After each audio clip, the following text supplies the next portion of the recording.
Hello and good morning from Bajung. अहिले चाहिँ म पर्वत जिल्लाको मोदी गाउँपालिकामा रहेको बाजुङमा रहेको बाजुङ कोटमा छु। अलिकति वेदर चाहिँ तुवालो लागेछ। बाटो चाहिँ अलि अफरोडै छ, डेन्जर अफरोडै छ। अनि बाटो चाहिँ अहिले मर्मत कार्य हुँदैछ, बनाउँदैछ। यता दुईटा बाटो छ। एउटा बाटो आयो सोलिङ खत्तम छ, अर्को बाटो आयो धुलो मान्छे नचिनिने, त्यो पनि खत्तम छ। यहाँ चाहिँ छ बाजुङको कोट।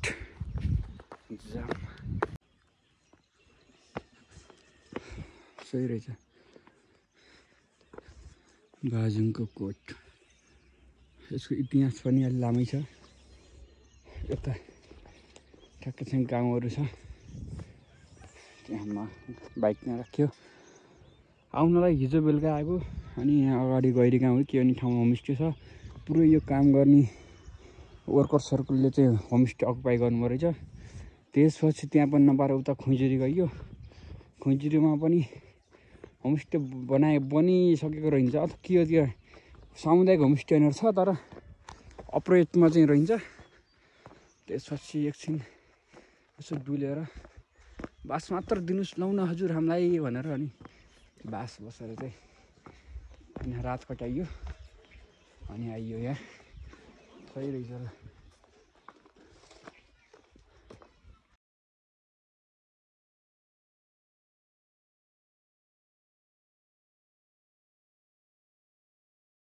नवदुर्गा भवानीले रक्षा गरून्। अब कोटको विशेषता भनेकै शक्तिकै हो होइन। पहिला चाहिँ अब के त्यही 2200-2400मा एट्याक गर्ने ठाउँ त होला नि होइन। यहाँ चाहिँ वेपनहरू राख्ने अनि त्यसपछि शक्तिको लागि चाहिँ यहाँ मन्दिर भगवानको चाहिँ पूजा आराधना कोट त्यही अनुसार चाहिँ स्थापना भयो होला है। यहाँ चाहिँ अब दामी छ।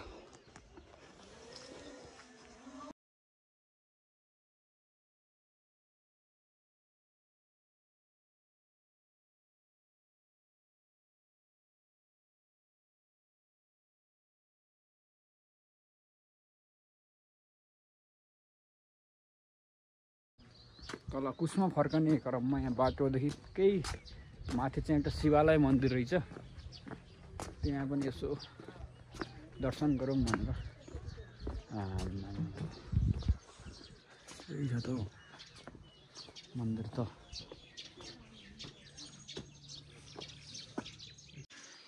अघि चाहिँ हामी यो कोटमा थियौँ। अहिले चाहिँ ठ्याक्क तल शिवालय मन्दिरमा छौँ।